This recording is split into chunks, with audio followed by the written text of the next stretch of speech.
Bom, gente,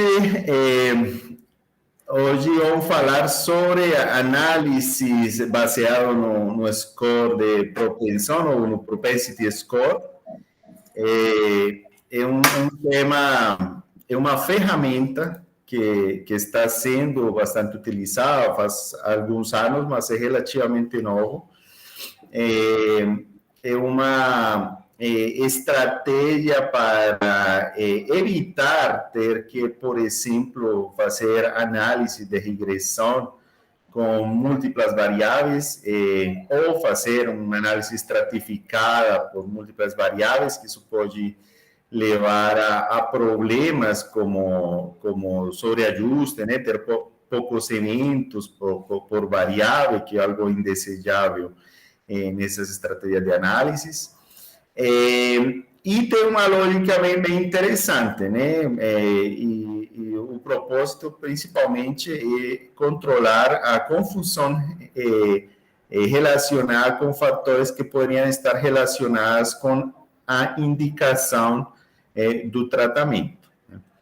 Eu queria agradecer especialmente a Paula Camila Ramírez por preparar este seminário e por nos recomendar umas leituras muito interessantes, bastante didáticas, que então agora vamos revisar. Paula, fique à vontade, muito obrigado.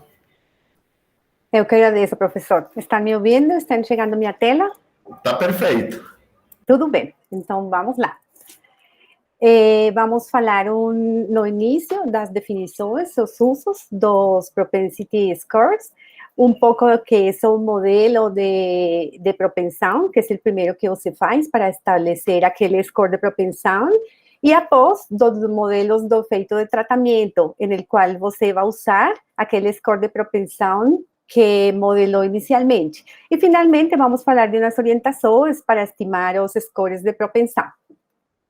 Então, como falou o professor Fred, é um artigo publicado em 2011 em European Heart Journal.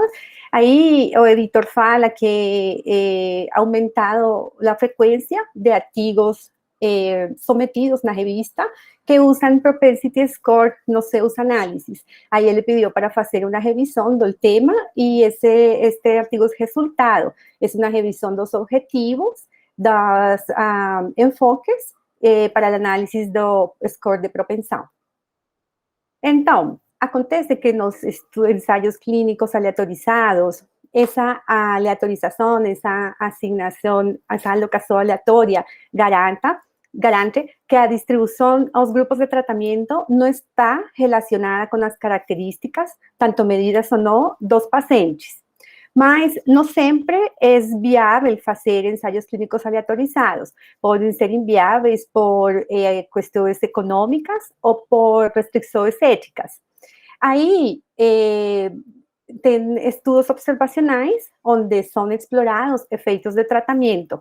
E o problema com eles é que, como a alocação aos tratamentos não é randomizada, os grupos podem diferir nas suas características de pré-tratamento, afetando a validade do estudo. Então, como nos estudos observacionais essa alocação do tratamento não é randomizada, um paciente em específico poderia receber um tratamento particular e não outro, dado algumas características pessoais ou da doença. Por exemplo, as pessoas que têm maior gravidade poderiam ter opções para um tratamento diferente que as pessoas que não têm tal nível de gravidade. E, então, essa gravidade da doença pode orientar as opções de tratamento e pode orientar as respostas ao tratamento. E isso é essa confusão por indicação que o professor Fred introduz antes da apresentação. Então, para fazer análises com score de propensão, ou análises com propensity score, temos duas etapas. A primeira etapa é fazer o modelo de propensão. Nesse modelo, você vai ter o score de propensão para cada um dos participantes. É feito com uma regressão logística, onde a variável dependente é a assignação ao tratamento, e as independentes são todas aquelas covariáveis na linha de base prévias ao tratamento. E aí você obtém o score de propensão. Uma segunda etapa do análise é modelar o efeito de tratamento usando aquele score de propensão, resultado do primeiro modelo. Esse segundo modelo vai depender do objetivo, qual é? Vai depender do objetivo do estudo, das características das suas variáveis, mas poderia ser uma regressão de costs, poderia ser logística, poderia ser linear. Então, essas são as duas etapas dos análises, os dois modelos. Vamos a iniciar com o modelo de propensão. Então, Rosban e Rubin definiram o score de propensão como a probabilidade, então vai entre 0 e 1, de alocação ao tratamento, dadas as covariáveis da linha de base.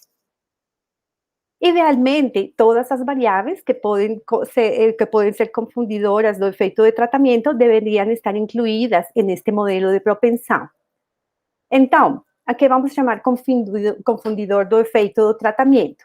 Aquelas variáveis que estão disponíveis antes da alocação do tratamento, que podem influenciar a decisão de tratamento e que podem influenciar o desfecho, o resultado em um paciente.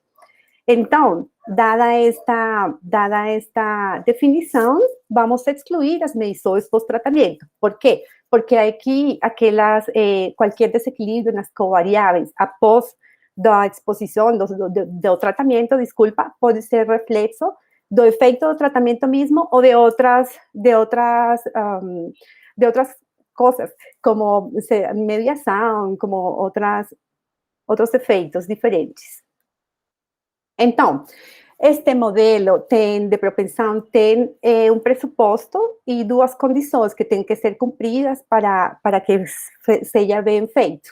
O pressuposto é que a atribuição do tratamento tem que ser fortemente ignorável. E para isso, tem que cumprir duas condições. A primeira é que, em teoria, não temos que ter confundidores não medidos.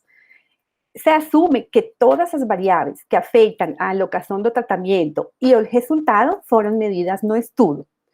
Assim, uma vez essas covariáveis são controladas, ser alocado ao grupo de tratamento ou ao controle não é um fator pronóstico para o desfecho, para o resultado. E a segunda condição é que tenha positividade. A gente já tinha falado disso numa reunião anterior, e é que cada participante tem que ter uma probabilidade maior que 0 de receber o tratamento ou controle.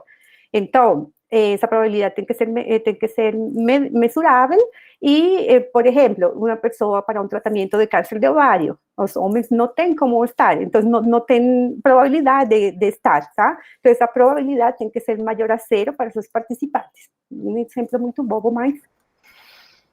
Paula, tem uma coisa aqui nesse pressuposto, né? Como seu nome fala, é um pressuposto, né? É uma assunção. Que é difícil, assim, como que a gente avalia isso? Quando fala uma vez, as variáveis covariáveis são controladas, o fato de ser alocado a um grupo ou não, né, não é um fator pronóstico. Quer dizer, mas aí não estou falando do efeito do tratamento, estou falando do fato de ficar alocado, né?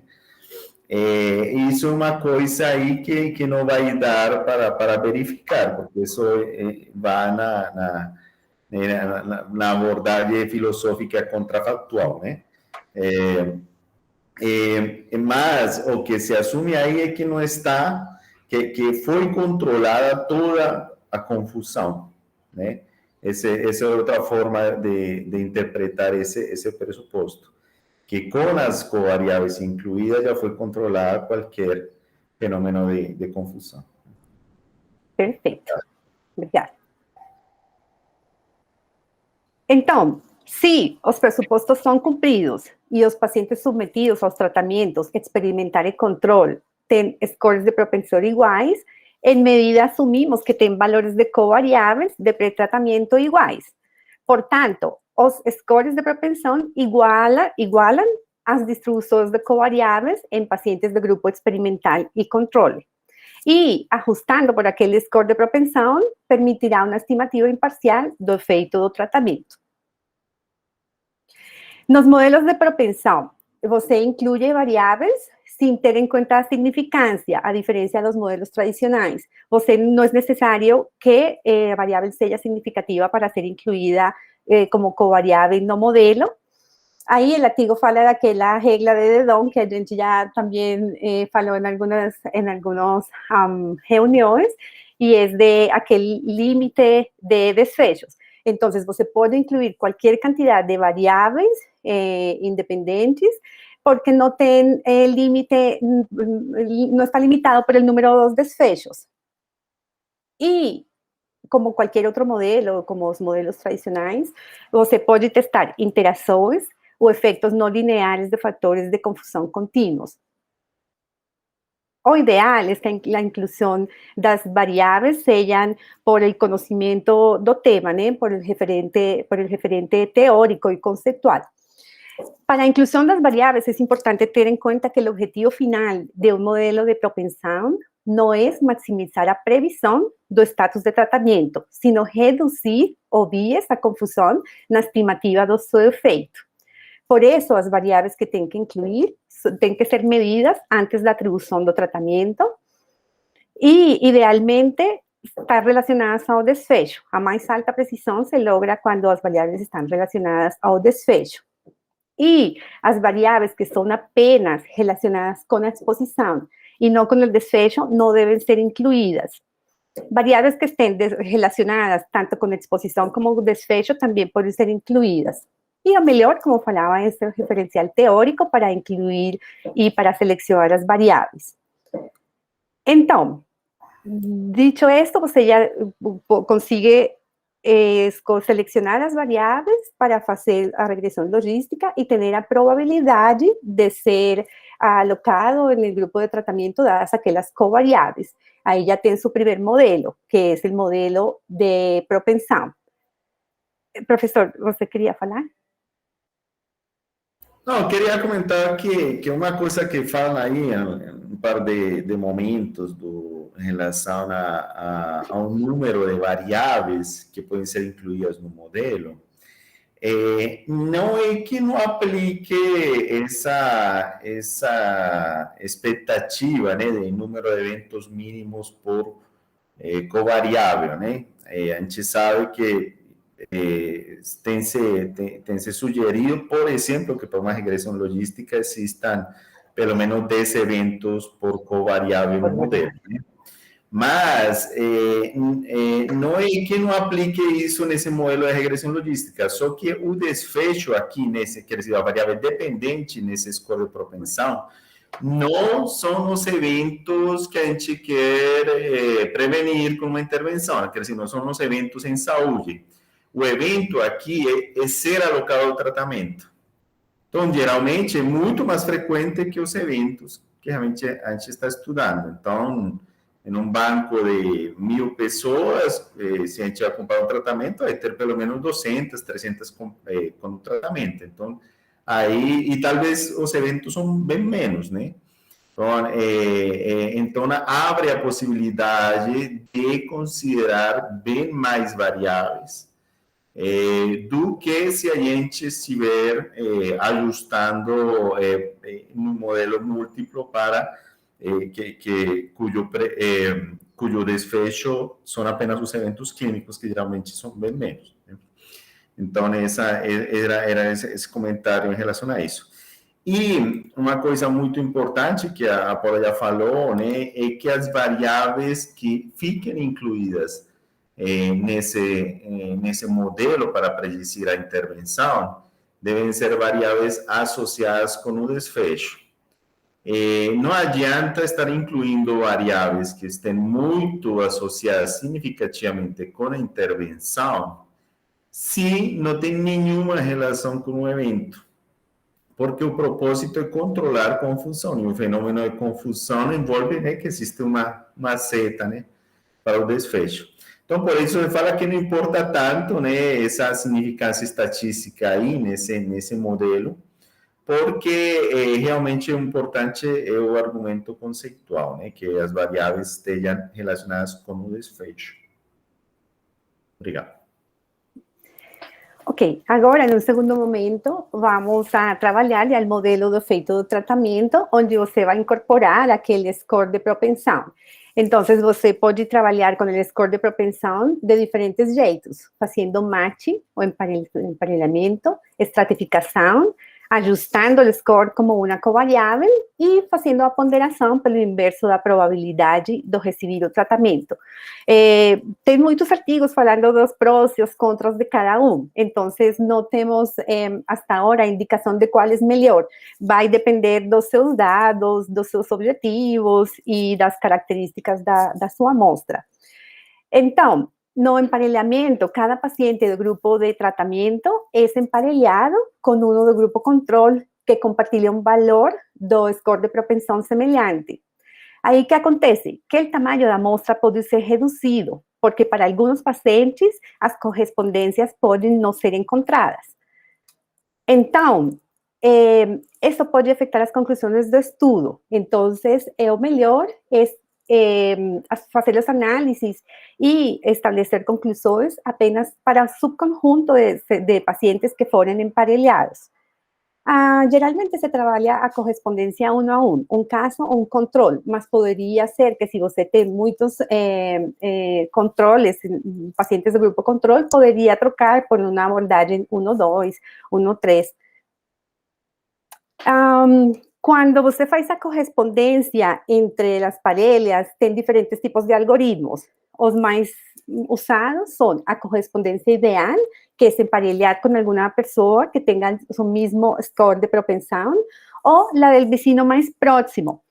En la del vecino mais próximo, você, o sujeito do grupo experimental, ele fica emparelhado com o do controle, mas não tem exatamente o mesmo valor de propensity score, sino que ele está incluído em unos valores determinados. Eles falam aí de calipers, então en un ancho especificado de valores. Esto que permite encontrar más fácilmente el match. Entonces, si su caliper, su calibrador es muy estrecho, você tendrá parelhas com score de propensão muito similares. Mas poderia que tenha muitas pessoas sem emparelhar, né? Mas se você tem um caliper mais ancho, uns valores de correspondência mais anchos, você poderia encontrar, de pronto, valores de score de propensão não tão similares, mas sim encontrará mais parelhas, tem mais possibilidade de emparelhamento. Tem estudos que falam ou que sugerem que parear pelo logit do score de propensão con un ancho del calibre de 0,25 desvíos padrón, removió a ti 98% de viés debido a covariáveis medidas. Um pouquinho, bom. Então, a ideia é que se você já tem um score que prediz, né, que está associado, que consiga predizer a probabilidade de receber ou não receber um tratamento, e esse score resume todas as associações de variáveis predecesoras, né? Aí uma forma de utilizar, de condicionar por pareamento, né? Conseguir um par no grupo não tratado, né? No grupo não tratado, o par que tenha um score similar, né? Uma forma, né? No artigo aqui falavam 0,2, né? Mas, bom, 0,25. Este es de otro artigo. Este es de Yasunaga. Es que eu procurei vários artigos, desculpa. 0,2 ou 0,25 o quê? Então, você pode ver o logit. O que é o logit? O logit é o logaritmo predito, né? O valor predito é o logaritmo natural da odds, pela regressão logística. Então, isso é uma variável que pode ser calculada para cada indivíduo e tem sua média e seu desvio padrão, né? Aí, se agrupa, então, para cada paciente tratado, se procura outro que tenha um valor similar. Existem formas automatizadas de fazer isso, mas é importante, né, entender esse procedimento. E, logicamente, aqui já estamos vendo uma coisa que a Paula falou, que às vezes pode ser que para um paciente tratado não encontre o par, né, no grupo não tratado. Então, essa forma utilizar pode já ter uma limitação. Mas tem outras formas, né? Obrigado, Paulo. Ok. El outro jeito de usar el score es estratificando. Você divide a população da amostra em subgrupos mutuamente excluyentes com base em seus scores de propensão. Assim, você vai ter os resultados dos indivíduos em cada um dos estratos e um estimador comum do efeito do tratamento derivado da combinação dos resultados nos estratos. Tem estudos que mostraram que usando quintiles, 5 estratos, reduziam pelo menos 90% da confusão. E aí, no artigo falavam que usando estratificação, não é muito comum encontrar estudos que usam estratificação, e eles não recomendam fortemente, mas essa é uma técnica que permite usar todos os seus dados. Outro jeito de usar o score de propensão é fazer o ajuste dela como covariável. A vantagem de usar o score de propensão como uma variável é que o próprio modelo de propensão pode incluir um grande número de covariáveis e suas interações, e isso permite ao modelo de efeito do tratamento ser mais parcimonioso, o que estava falando no início da reunião, acho que foi Fernando. E aí você tem que ter cuidado, porque se faz suposições erradas sobre a relação funcional do score de propensão e o desfecho, como linearidade ou riscos proporcionais, dependendo do modelo que você vai usar, pode então conduzir diretamente a estimativas enviesadas. E o último modo de usar o score de propensão é com a ponderação pelo inverso da probabilidade de receber o tratamento. Então, as contribuições dos sujeitos do estudo são ponderadas do seguinte jeito. Para os pacientes do grupo experimental, establece 1 sobre o score de propensão, e para os pacientes do grupo controle, 1 sobre 1 menos o score de propensão, faz a inversão. Estos pesos garantem que para cada combinação de características na linha de base, levando um determinado valor de score de propensão, a suma das contribuições dos pacientes experimentais a controle são iguais. Vamos ver um exemplo para entender um pouco mais isto. Imaginem que temos um grupo de 20 participantes, e esse grupo de participantes tem as mesmas características pré-alocação. São homens, fumantes e não hipertensos. E para eles, o score de propensão foi 0,3. O que quer dizer este 0,3? Que o 30% deles, que eles têm uma probabilidade de 30% de ser alocados ao grupo experimental, dadas as covariáveis da linha de base. Então, no grupo experimental, quedariam 6 pessoas, daquelas 20, e o peso para cada uma delas seria 3,3. E a suma dos pesos dos 6 vai dar 20. O que acontece com o grupo controle? São 14 indivíduos e o peso para cada um deles é 1,43. Mas se vocês observam, a suma dos pesos é igual, é 20.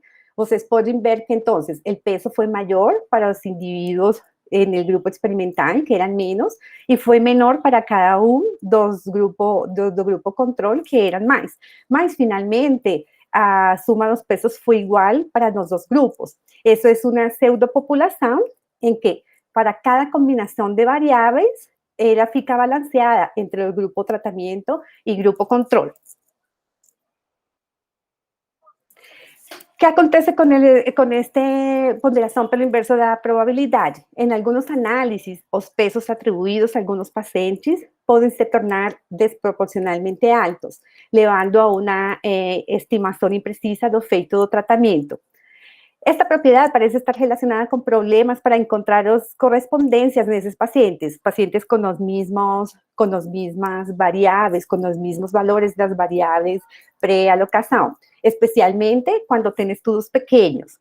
Então, nestes casos, as análises e as conclusões podem ser restritos para aqueles pacientes em que os pesos são homogêneos, ou seja, os scores de propensão não são nos valores extremos, ni perto de 0, ni perto de 1. Aí eles teriam que ser eliminados do análisis. Agora, como avalia se su modelo está adequadamente especificado? Na prática, o sucesso do score de propensão é julgado se o equilíbrio nas covariáveis é alcançado entre o grupo experimental e o controle após de seu uso. Então, você tem dois jeitos de evaluar a adequação do modelo. Primeiro, revisar a distribuição dos scores de propensão para avaliar sua sobreposição entre os dois grupos. Distribuições de scores de propensão muito diferentes e pouca sobreposição indicam que os grupos não são comparáveis. Então, eles falam a área de superposição, a área de suporte comum. Imaginemos esta gráfica, que es del otro estudio, que aqueles rosas son el grupo intervenido, intervenido, y el gris es el grupo control. Y este color más oscurito es el área de superposición, lo que ellos llaman el área de soporte común. Entonces, se espera que tenga una superposición grande para que el score de propensión esté ya bien adecuado. E aqui também vemos que nos límites, perto de 0 e perto de 1, tem pessoas que não estão na área superposta e ficam muito distantes. Aí o artigo falava que você pode excluir pessoas que estão muito perto de 0 e muito perto de 1 para ter um melhor equilíbrio nas covariáveis. Um segundo jeito de avaliar a adequação do modelo é fazer estimando as diferenças padronizadas, para comparar a média das variáveis contínuas e as binárias entre o tratamento e o grupo de controle. Então, você precisa, para as variáveis contínuas, simplesmente ter a média no grupo de exposição, do intervenido, e no controle, e os desvios padrão, para calcular a diferença padronizada. Mientras que, para variáveis binárias, você só precisa da prevalência em uma das categorias da variável binária para poder fazer o cálculo da diferença padronizada. Por que a diferença padronizada? Ela tem muitas vantagens. Uma delas é que não é afetada pelo tamanho da amostra.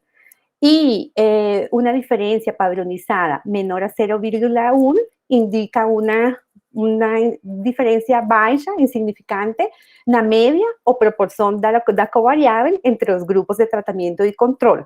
Tem artigos que falam de 10%, tem outros que falam de 20%, mas este é de 10%. E estes testes, a comparação do Q-quadrado ou t-test, pues é melhor usar a diferença padronizada porque não está influída por el tamanho da amostra ou el poder estadístico. Hola. Eles, no artigo, traen un ejemplo de el uso de propensity score por un método de matching. Es un estudio en pacientes con falla cardíaca y ellos quieren observar el efecto del uso de diuréticos en la mortalidad y en la hospitalización. Entonces, ellos tienen el grupo de intervención, que es el grupo que usó diuréticos, y el grupo control, que no usaba diuréticos.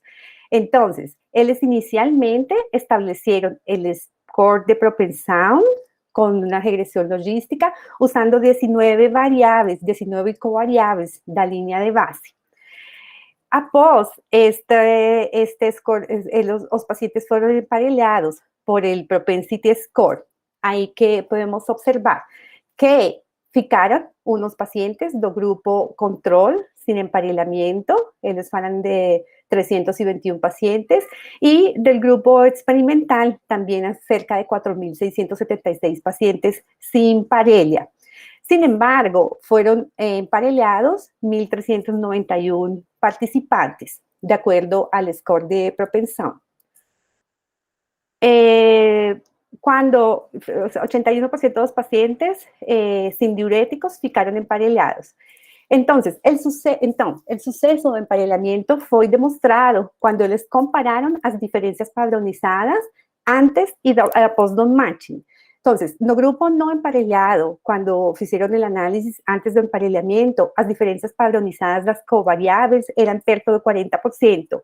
y após del emparejamiento fue reducido para un 10%. Y finalmente ellos consiguieron calcular el hazard ratio, sugiriendo un efecto protector dos diuréticos contra a morte en estos pacientes con falla cardíaca. No segundo estudo, ele fala de dicas e guia para fazer scores de propensão. Es un estudio publicado en 2019 por Bextra. En cuanto a las dicas y los tips que los autores falan, tenemos muchos que ya teníamos falado en el estudio anterior. Ellos abordan el tema que a veces no tienen solo dos tratamientos, sino tienen más opciones de tratamiento, más que dos, mas tienen ya varios artículos publicados onde fala como fazer o análisis por score de propensão em múltiplos tratamentos. Então, dentro dos passos estimados para o score de propensão, o primeiro, como a gente já falou, foi selecionar adequadamente as variáveis. O segundo passo é avaliar as diferenças padronizadas entre as variáveis antes de calcular o score de propensão. Aí você pode olhar se precisa do score de propensão ou não. El paso 3 es estimar el score de propensão. Entonces, hasta aquí vamos no primer modelo, hasta estimar el modelo de propensão. Após estimar el modelo de propensão, você tem que verificar el equilibrio entre os grupos de tratamento y control. ¿Cómo faz esa verificación de equilibrio? Uno es el análisis visual del gráfico, como a gente acabó de ver, la distribución de los dos grupos, más otra manera, otro jeito, es dividir a amostra en estratos y testando si las medias do score de propensão son semelhantes dentro dos estratos nos grupos de tratamiento. Após debe representar gráficamente a distribución do score de propensão y ahí debe crear un histograma semelhante al de la etapa 4. Mas, agora, como falei, excluindo quaisquer dados que estão fora da área de suporte comum. Como luce isso? Os passos, eles têm um material de suporte com os comandos de Stata para fazer os passos. Então, no passo 4B, você calcula as áreas de suporte, mas vocês veem que há pessoas fora da área de suporte e con los comandos yo conseguí calcular eliminando los scores más bajos de 0,05 y los más altos de 0,95. Entonces aquí ya usted consigue eliminar estas personas que estaban fuera del área de soporte. Es eso, paso 4B y 5. Após, estas dicas são também para como comunicar a apresentação dos resultados dos scores de propensão. Então, eles fazem ênfase em que você tem que relatar quantos pacientes foram excluídos neste passo e reportar o score de propensão médio e o número de pacientes por cada quintil após de fazer a exclusão. Finalmente, avaliar as diferenças padronizadas dentro de cada um dos quintis. Y si você no consiguió el equilibrio, tiene que reestimar o modelo de score de propensão, tiene que refacer ele.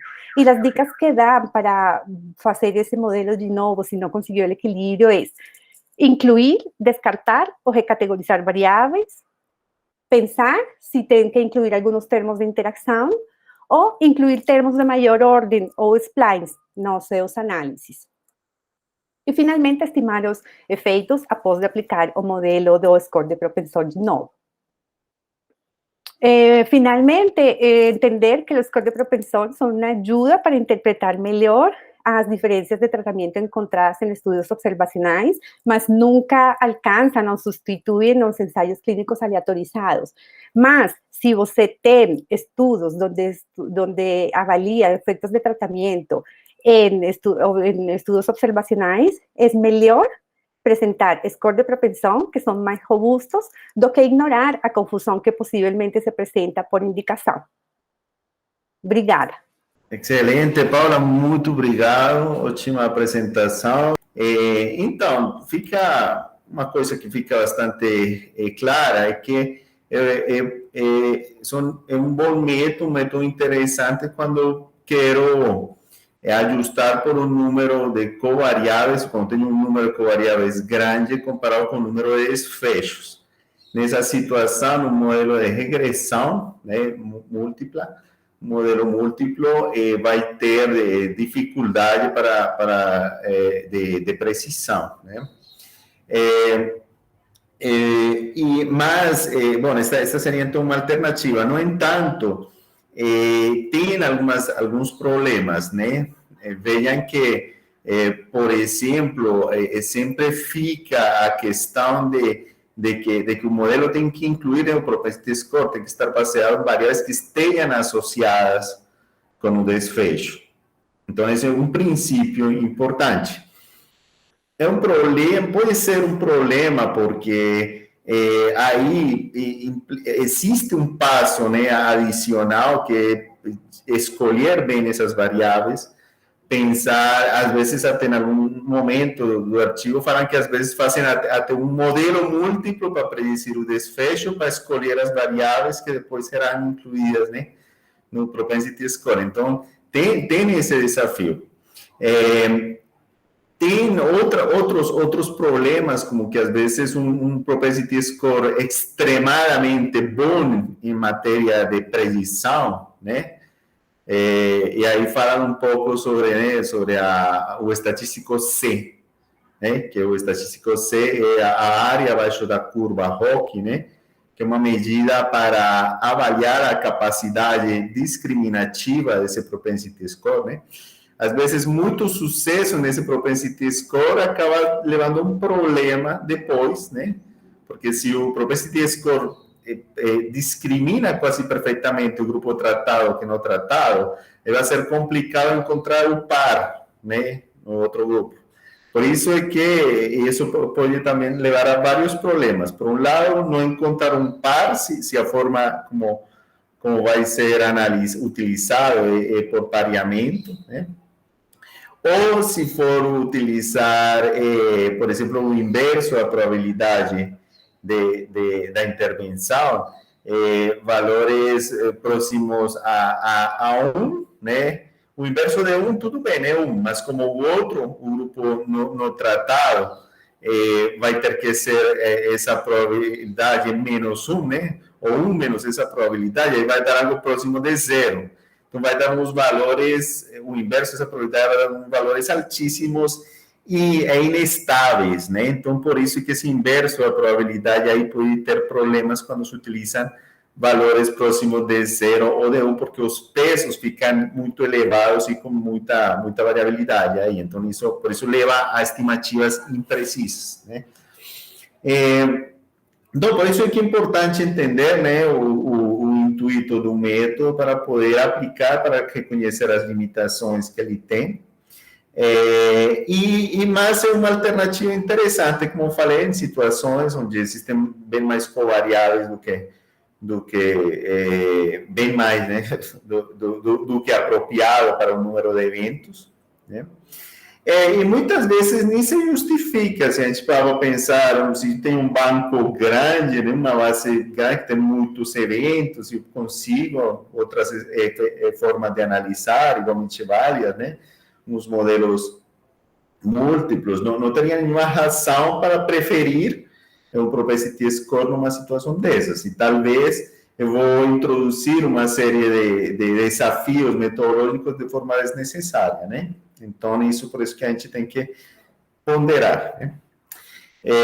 Bom, perfeito. Muito obrigado, Paula, mais uma vez, e a todos vocês.